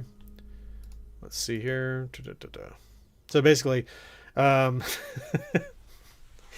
Lucy is basically trying to tell Legate Culkin that she can take care of this dispute between the two sides of the Legion, because she's got background in conflict resolution. It's like, Lucy, every single time you talk, you keep causing more problems. I don't think that you are going to be able to solve this issue between the two sides. But anyway, okay. Yeah, so basically Culkin tells her here that they're at war with the NCR, the Khans, and the Brotherhood, but before they can make war on them, they have to end their own civil war. And in fact, I think we can get... wonder if we'll get their names or if they're dead. Yeah, I don't know. I hope we get that at some point here. One moment, and I'll try to get you a shot of the Civil War dividing line here. And that's a good shot. Okay. So basically, they've got this ridge that they've built in between. I don't know how exactly that works, because again, that's Caesar's body lying there in the middle, but they've got this ridge in between the two sides of the camp, and they're facing off against each other. They say every time they go up to try to steal that paper out of his pocket, they get shot at, but it seems to me like they could probably just creep up this ledge here and grab that. Obviously, there's snipers in the towers and stuff like that, but anyway. I'm simply saying I don't know how the logistics of that ridge getting built with Caesar's dead body already on the top of it. So it makes no sense. Yeah, it's confusing at the very least. I'll just say that. I was definitely in a bad mood at this point because I've got some weird little notes here. We get to... Oh yeah, I don't understand why Legate Culkin would be having so many conversations with Lucy. Like, it feels to me like the original Legion would have basically probably gagged her or something like that if they even left her with the ability to speak. But yeah, effectively Culkin gives her the way of history is that might makes right. It's not a question of whether you're good or evil. It's only if you're strong that makes the difference. And we get back to the hospital where my note here was the ghoul crawls as the yodeler yodels, just because there's always that yodeling whenever they have the ghoul get going here. But yeah, he's still dealing with the fact that he got stung by that red scorpion in the last episode, and so now he has to dig into his leg in order to get out. I don't know what it is, a poison gland or something. I don't know what else this is supposed to be. It's a pretty nasty little scene where he's sitting there talking to dog meat. There we go. So yeah, he pulls this little hunk of, I don't even know what it is, up towards him that he dug out of his leg. I don't know if it's supposed to be like a venom gland or something like that the scorpion injected for some reason, or what's going on with that. But I was also almost afraid for a minute that he was going to actually eat this thing or that he was going to feed it to dog meat. But no, he just throws it into the pool behind him. Sad City of the Insar had you annoyed. I kind of feel like they just said him. Future Caesar. Yeah, I think that'll probably be the case. I was predicting early in the trailers that Culkin would actually potentially even be the courier, but we'll see whether or not that's the case or not. Yeah, we got the ghoul tossing that thing behind him, and he's lying here recovering next to dog meat, who he starts treating a bit like his dog from before. And then we get to the before times. Yeah, I thought he was going to eat. I really was afraid he was going to eat it. But basically, we hear Cooper, who's getting ready to leave the house, and he hears crying within the kitchen, and he finds Barb packing up a box of keepsakes. Yeah, I think Culkin's done a good job. I'll say that. Okay, so we got, Barb trying to pack this bag of keepsakes. Cooper's like, well, we might not actually need it. Of course, he knows full well that exactly what she's talked about in her meeting, but of course they haven't talked about that yet. So anyway, though, he's got to go to his meeting, which at the Veterans Hall, where they're honoring Charlie Whiteknife. Let's get this. I feel like the original line with Culkin was that he was supposed to play something like Fantastic or whatever that guy's name is. I can't remember his name off the top of my head. The NCR scientist within Helios 1 who was supposed to be getting the... It sounded like they were setting him up to play that character. But so yeah, we have the Veterans of Foreign Wars. Okay, I will say... So I think that... I can never remember his name. Okay, I'm at 14 minutes exactly here. Let me get to another scene here. Kumail Nanjiani. I'm hoping I'm not mispronouncing that. I think that he did a good job playing the role, but his voice to me is so comical that I have trouble taking him seriously in a serious role. Just because it's always, like, I associate it so much with, like, different comedic roles that I've seen him in that it's hard for me to take him seriously in a dramatic role. I don't know. But yeah, so we have the American Veterans Entertainment Alliance annual fundraiser. And we've got basically Cooper meeting with Charlie Whiteknife, and they're talking about what potentially is going to need to be done with Robert House when they go to Vegas soon. There's Whiteknife himself. And it seems that Whiteknife has some information that involves the fact that House is building some sort of weapon system in Vegas. And also he specifically says our intel, and I don't think an actual specific quote, but he says our intel thinks it's connected to what you heard Barb talking about. No, that is a quote. Sorry. All I heard is that he's building some kind of weapon system in Vegas. Our intel thinks it's connected to what you heard Barb talking about, meaning that Cooper has told Charlie Whiteknife about the Legion of Doom meeting from the first season.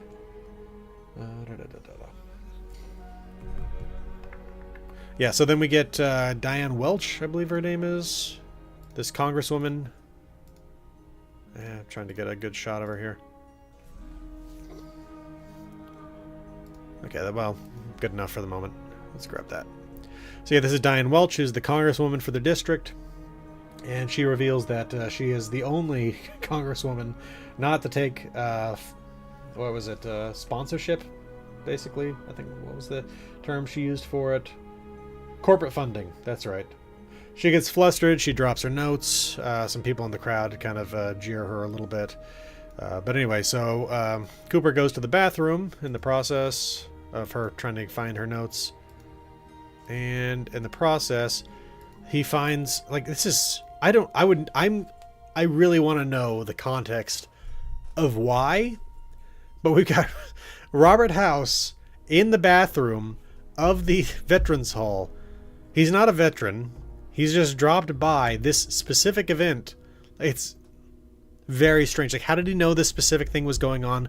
Why did he deign to go to this specific hall at this time? Like, he calls Charlie Whiteknife a pinko, and he basically seems to almost be threatening Cooper with the same label, basically labeling him as a communist. Got him in the background here. It's so weird. Okay, I don't think he's recognizable because he's got a double. That person we've always seen on TV that plays House is not him, obviously. So he's able to go through crowds like that. But it's like, why? How did he know to be here at this? I don't know. It's he's in the bathroom, just like seemingly waiting for Cooper to stop by. It's such a strange thing. And then we get these like really weirdly uncomfortable shots where it's like, what is going on here? What? This is just bizarre. Whereas Cooper's trying to wash his hands, you got Robert House just hanging out behind him talking about communism. It's such a strange thing. Let's see here. Okay. So yeah, then Cooper heads back out into the hall. Oh wait, no, but that's a later scene. So now we get back to Area 51, where we've got these 4 airships in the sky. And basically, okay, this map in the background of this, there's a meeting now currently taking place here between Quintus and I think his advisors and the head of the Yosemite chapter. Yeah, no, Cooper's response was great. Okay, but let's take a look at this map, because this map is really weird. Okay, so first of all, we've got, let's zoom in here. You can see Hoover Dam right here, right? And then the Area 51 up there, New Vegas, that stuff, all that's fine.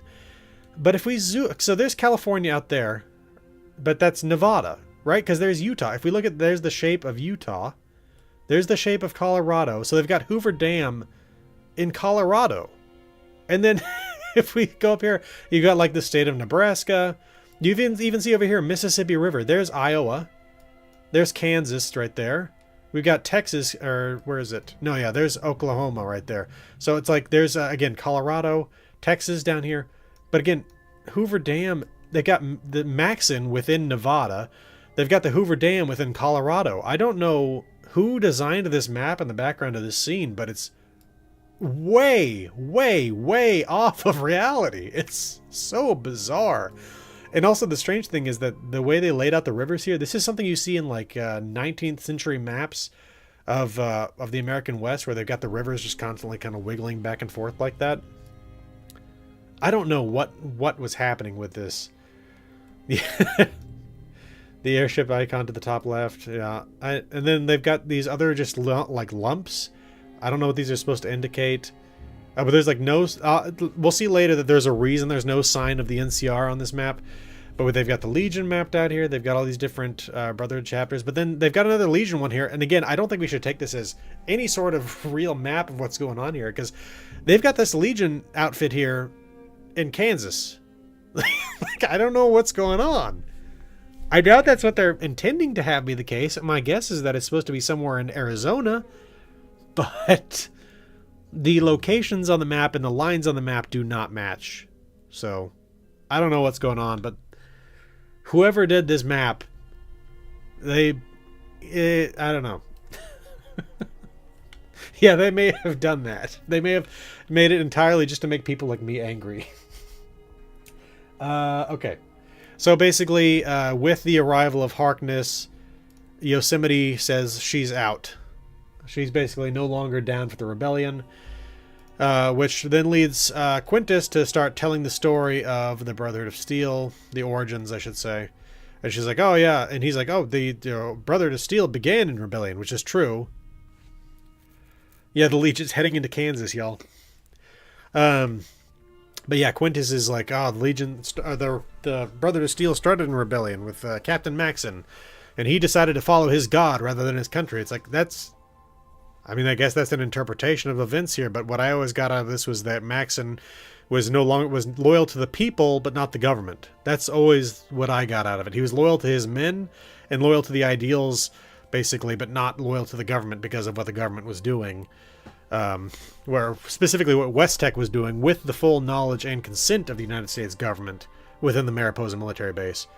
But yeah, Quintus decides to make it about God, which explains a bit more about why his chapter is so religious. Also, I assume this is something they got out of their storage area where they had the Ark of the Covenant and stuff, but this is something these chairs are something I much more associate with things like the Legion. Which is why there was some shots that we got where there was like ancient Roman statues and ancient Greek statues, and I assumed that it was some sort of Legion location, but I think it's actually here at Area 51. But anyway, let's see. We go to okay, yeah. So more of his siding with his men than with God, but yeah, Quintus decided to make it religious. But yeah, so as soon as Yosemite leaves, basically just saying, we gotta just go ahead and do what the Commonwealth wants us to do. The road's always been scattered. Like, why is this faction somewhat incompetent compared to the Commonwealth? Yeah, it... Again, I think you came in later, but when we were talking about earlier scenes with the Brotherhood, this chapter, especially within like these past two episodes, has just seemed to be filled with morons. Like the fact that they're playing with plasma grenades, the fact that they're destroying Zetan corpses, the fact that like they destroyed that car. I don't know what the hell's going on with this branch of the Brotherhood, but they seem to be idiots. Yeah, there's a statue of Augustus back there. So I'm pretty sure that's the exact statue that I thought was potentially within a Legion location, but yeah. Oh yeah, the fight scene was also ridiculous as well. Where were we though? Okay, yeah, so as soon as Yosemite leaves, there's Yosemite there behind Maximus. As soon as the Yosemite Elder leaves, Maximus basically just says, like, I could go ahead and I could kill Harkness for us. Here we go. He's like, yeah, I could kill Xander Harkness. Which Quintus seems unreasonably angry about, considering he's talking about launching a full-scale rebellion, but the fact that Maximus is talking about killing the envoy from the Commonwealth gets Quintus to basically just be like, get the hell out of my office. He's like, I don't need the logic from the dim sword. It's like, I mean, you're the one who's talking about killing a lot of members of the Brotherhood. Maximus here is talking about killing one, but okay. So yeah, he kicks him out of the office. And so then, as Maximus is walking around outside, Paladin Harkness calls him over, and he's like... And originally Maximus is hesitant to talk to him because, like, the chain of command issues and stuff like that. But at the end of the day, he's like, hey, let's talk so that we can try to avoid having a full-scale civil war pop up. And so, yeah, they basically kind of inch closer to each other, and then, yeah, that's that. Okay, so we now go back to Lucy being lashed to a cross. One moment. There we go. Actually, perfect shot right there, because not only is she lashed to a cross, but the reason we know she's still lashed to a cross is because the ghoul has arrived at the Legion camp and sees her lashed to the cross. And so he's got to work out a plan for how to get her out, because I think he needs her, specifically for her Pip-Boy, in order to be able to gain access to some whatever Vault-Tec stuff's going on. He also then notes the fact that there is a full-scale civil war going on between the two sides. And so yeah, he decides he's going to take advantage of that. So we next see him at Camp Golf, and man, this place is depressing. I mean, look at that. Like, at the outset, it already looks a little bad, but as he starts walking through the place, Which, by the way, this place is also way more green than it was in New Vegas, but regardless. There's nobody. There's just nobody around. And, oops. Closed the episode out accidentally. Okay. And then he gets into Camp Golf and ends up within the comms room, it looks like. Camp reminded me of... Yeah. Fallout 76, just empty. Yeah. Well, especially early Fallout 76. But yeah, the place is literally empty except for... The ghoul's wife might be... Yeah, I'm pretty sure the ghoul's wife is where Hank is. But, anyway, so... A moment later, though, as he's looking through this place and can't find anybody, that's when Victor pops up. Turns out there's a Securitron here. It turns out that the ghoul knows Victor. Now, of course, if you know the games, Victor is basically a personality that can move in between any one of the Securitrons. So the idea that that he knows whatever this specific machine is unlikely. But anyway, let's see here. So basically, they just start talking about the fact that... It's kind of weird, because Victor seems to indicate here... Yeah, no, I like seeing Victor, too. Victor seems to indicate here that he has been kind of like within Camp Golf for 10 years. But then he also says that, like, he knows... He's like, I haven't seen the NCR, but he's like, oh, the NCR and the Caesar's Legion, they're fighting like cats and dogs. But, of course, the Legion's fighting the Legion now, too. And it's like... Well, I thought that was fairly recent. I mean, not... immediately recent, because that corpse of Caesar is obviously quite rotted, but still. But anyway, what the overall outcome of this is that he effectively lets Cooper know that there are still NCR Rangers up in the hills. So, you think Victor's trapped in his body? Yeah, maybe. Maybe that the show has it that way. Oh, did I? Oh, just closed the wrong thing. 1 second. Let me reopen that tab. All right.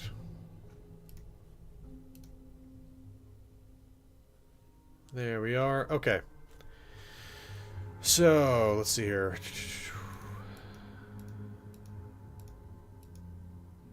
So yeah, they're talking about... Okay, so this was another interesting thing. Let me get a shot of this. They talk about how House had plans, but he also says that House's plans hinged on getting the cold fusion tech, which definitely is not something we saw within the...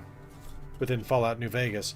House's plans were hinged upon getting his platinum chip, which was unfortunately still sitting in quality control in Sunnyvale when the war came. But yeah, he was effectively able to do what he needed to do with the tech he had. Again, if he had had the platinum chip, he would have been fine.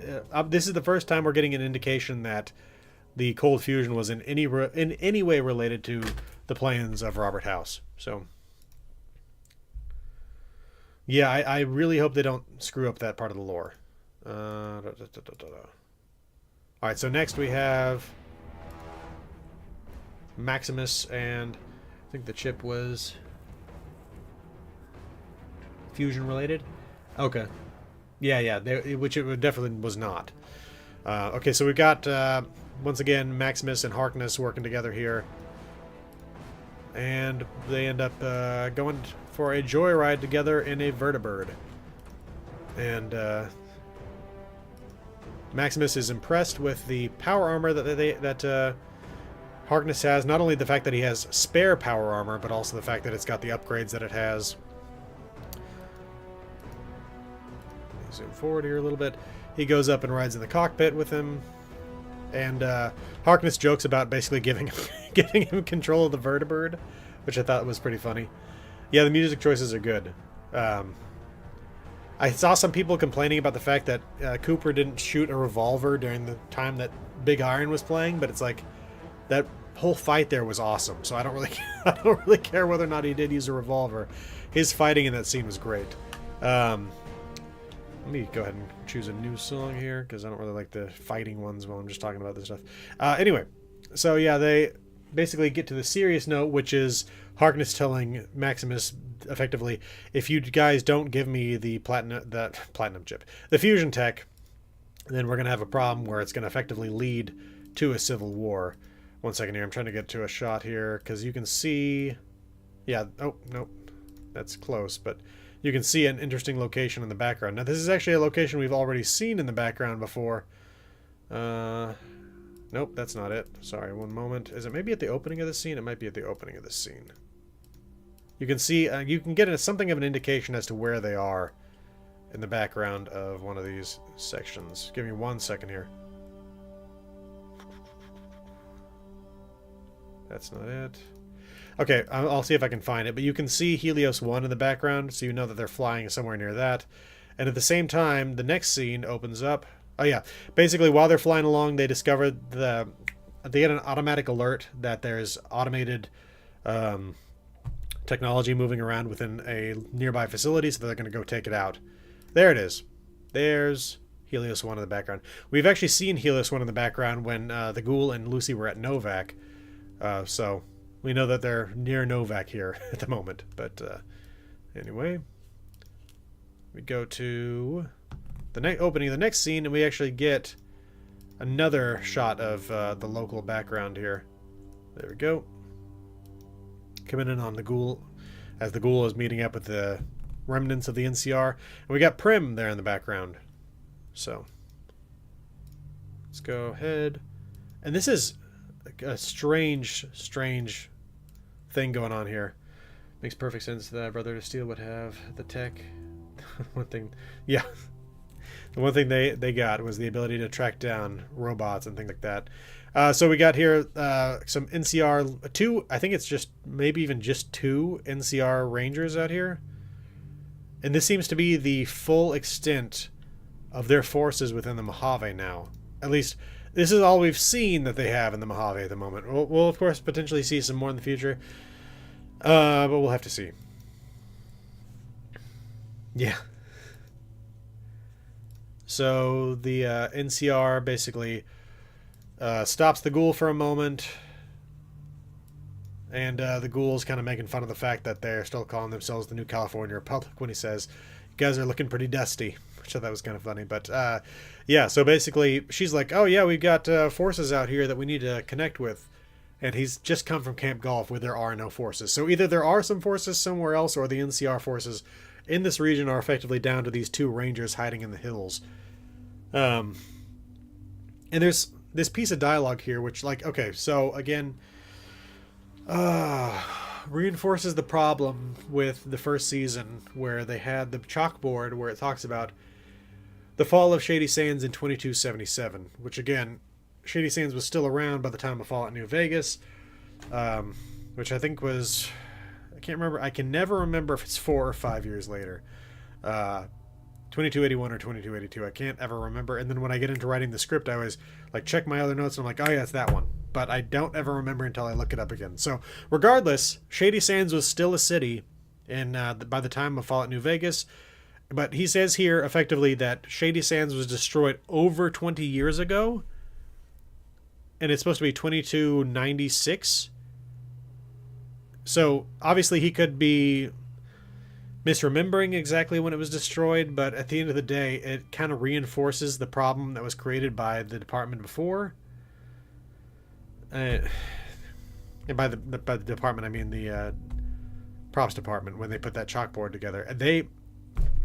They've been making the issue, because both Fallout New Vegas and the Fallout TV show are canonical, but the timelines between the two are quite disparate, seemingly getting worse. So I think they really need to actually deal with this before too long, because like I said before, they need to actually come out and make a definitive statement on it, because like they came out last time and they're like, no, New Vegas is still canonical. But it's like, if they're both canonical and the timeline between them is so different, how does that work? But anyway, let's go ahead here, and basically it's down to these 2 Rangers. I showed you the one before, and then there's this gentleman right here.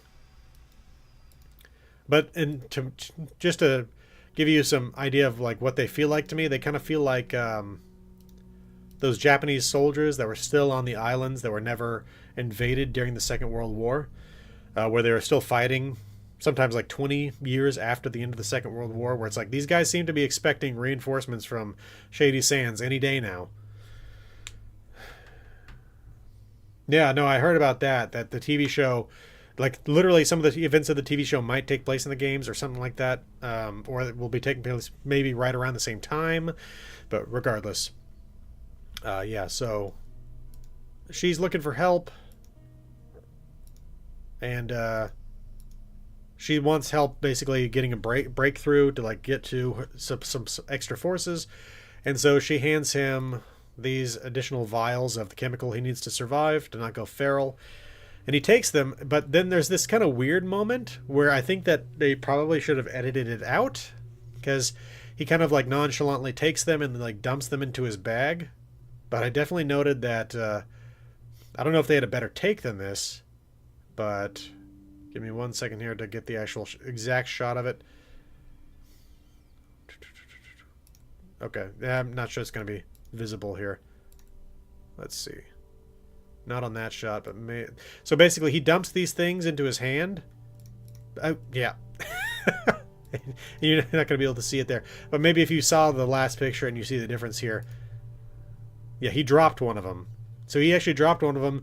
Doesn't stop to pick it up or anything. Just keeps on going. Obviously, not that big a thing. My guess is it was a mistake. But it was just kind of funny to me that they left it in like that. But I think these NCR troops, I think there's another Camp Golf type location. Yeah, maybe. You know, as far as we know, though, these two are the last two members of Caesar's Legion at this point. Or not Caesar's Legion, the NCR. And one moment. Oh, yeah, he says if something's dead, it probably deserved to die. But yeah, we've got Harkness and Maximus checking out this place with a robot inside of it. Yeah, I'm still hoping that there's still some of the NCR around, but we'll see. But yeah, we've got this malfunctioning Securotron that comes through. That's basically like both trying to provide them with a massage and trying to kill them. It seems to be switching personalities repeatedly. And then it just starts firing at them. And so they go fighting back, and Harkness, Xander Harkness reveals that he has a super sledge. And he uses it in combat against the Securotron. And then he hands it off to Maximus. And the president guy from the last season is still alive, right? The president guy. I'm not sure who you're referring to. Let's see here, though. Okay, so yeah. Again, they finish killing that Securotron. They continue exploring the facility. Next, we get back to Lucy. Still on the cross. In this case, though, she's now woozy and watching crows pick the eyes out of her fellow crucified person up there. So yeah, she's not having a good time. And this is when the ghoul shows up and decides to make a trade for her. Okay, the one where the ghoul raided that drug pharmacy. Oh, yeah. You're right. I forgot about that guy. Yeah, as far as we know, he's still alive. So we'll see. But yeah, so we've got the ghoul here coming in to make a trade with the Legion. And so he makes fun of him. Okay, he definitely had one of my favorite lines here, if I can find it right quick. He first of all says Awe, and then you claim you have information for Caesar. It's like, well, I love this. I understand the Legion 8 fans of the progression of linear progression of time, or the soft C for that matter. I thought that was great because they do Caesar rather than Caesar. I actually thought that was a pretty good line. I'll bring that up on the screen. Obviously, the screenshot does not contain the line itself, but anyway, thought that was pretty funny.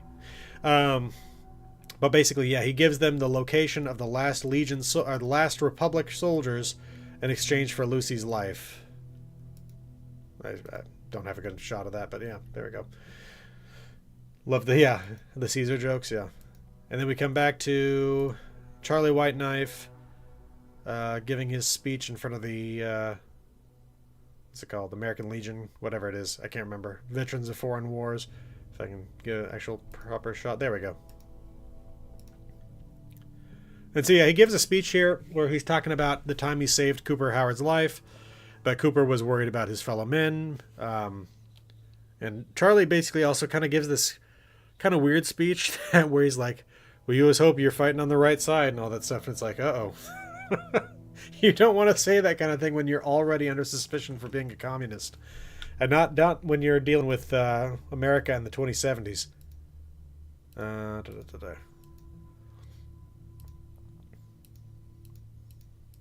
One moment here.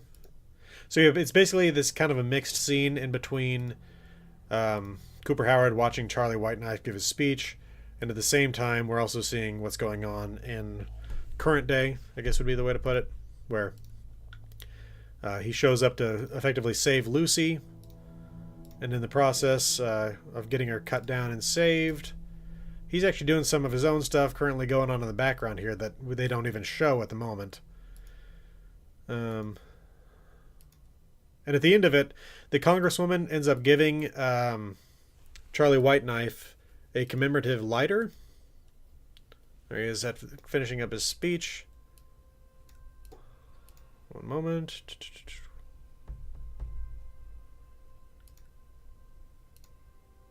Oh yeah, sorry.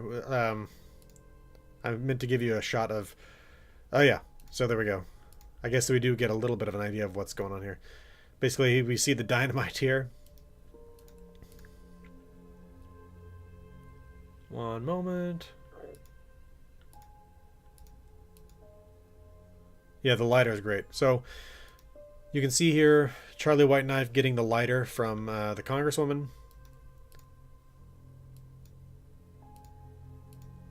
And here it is where he's actually handing it off to Cooper Howard.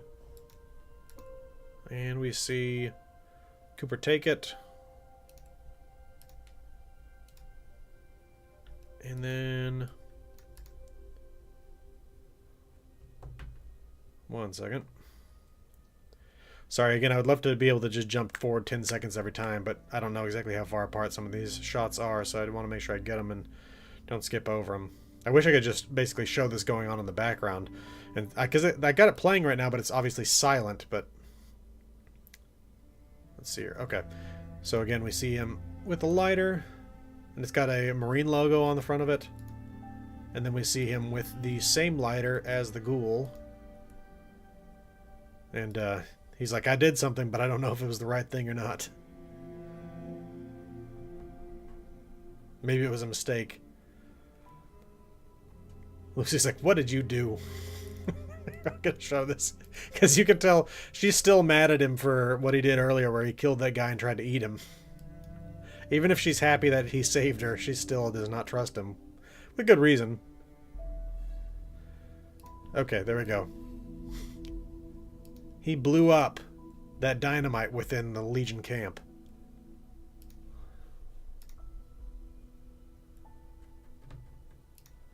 Another shot. There we go. Yeah, that's a good question. Well, because first of all, Bald Caesar wasn't there at the time. I think most of those forces, in fact, had pulled out in order to go after the NCR forces. So I think there was kind of just a token garrison left behind anyway to kind of watch and make sure that the camp wasn't taken by the forces from the other side. So I think effectively what's happened here is that in the aftermath of this, Asian Caesar will effectively take over the full camp, while the other group of the Legion is still going after those Rangers. Now, when he said doing something bad, I figured that maybe what he was going to end up doing is going to try to help, because you can see there's battling going on here in the background. But I was figuring that maybe he was going to go help the Legion to fight, or not the Legion, help the Republic to fight the Legion. Those last two Rangers, because again, he seems to know at least the captain.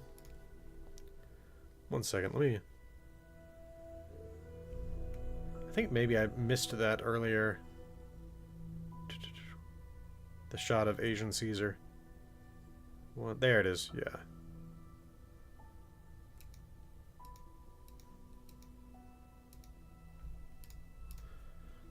See, I already showed you Bald Caesar.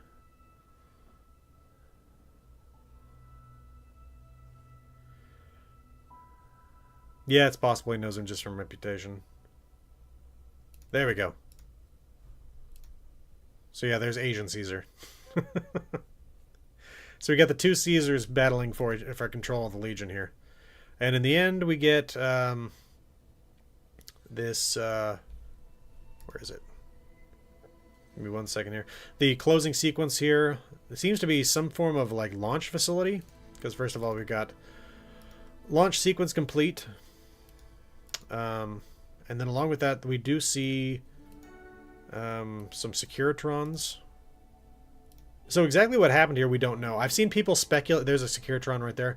Some people have speculated that this is like House's launch facility, but it's entirely also possible. This reminds me a lot of the perpetually reloading silos in Appalachia. So it could well be that House tried to storm the place to stop things from launching. Or I don't know, maybe they took over this place in order to fight the Chinese missiles coming in. Because what we got from Fallout New Vegas was the fact that House was using a missile defense system to stop the nuking of the Mojave. Not that he was attempting to bomb anything. So, I don't know. We'll see what happens there. But, whew, it's been actually 2 hours now. I just realized that. Okay, well, I'm going to close things out here. Just to give you an idea, though, of what I'm currently working on. I'm hoping to have the script for the Aquila City video written in the next few days. I've nearly finished all the prep work for that one. It's been a long process, and I will fully admit that there were at least a couple weeks there where I was having to focus on almost exclusively not video-related stuff, so I definitely missed a couple weeks there where I was hoping to work on it, and I just didn't get the chance. I was still doing something where it'd be like a half hour a day, something like that. But not nearly the level of work that would be required to get that video out on time. But that's going to be the first video this year, is the Starfield video on Aquila City. And then I'm going to work on making some videos for Fallout 76, covering the Burning Springs content after that. So, good to see you all. Great to hang out with you all. Good to talk to you all. Good to see you all. Yeah, Antonio and Night Spearhead. Sorry, when it's... I always kind of make sure that I'm getting the names right here. So good to talk to you guys specifically. I will see you all next Friday, hopefully with the Aquila City video done, and working on the Fallout 76 content after that. Have a great weekend, y'all. See you next time. Happy 2026. Go ahead and hit that.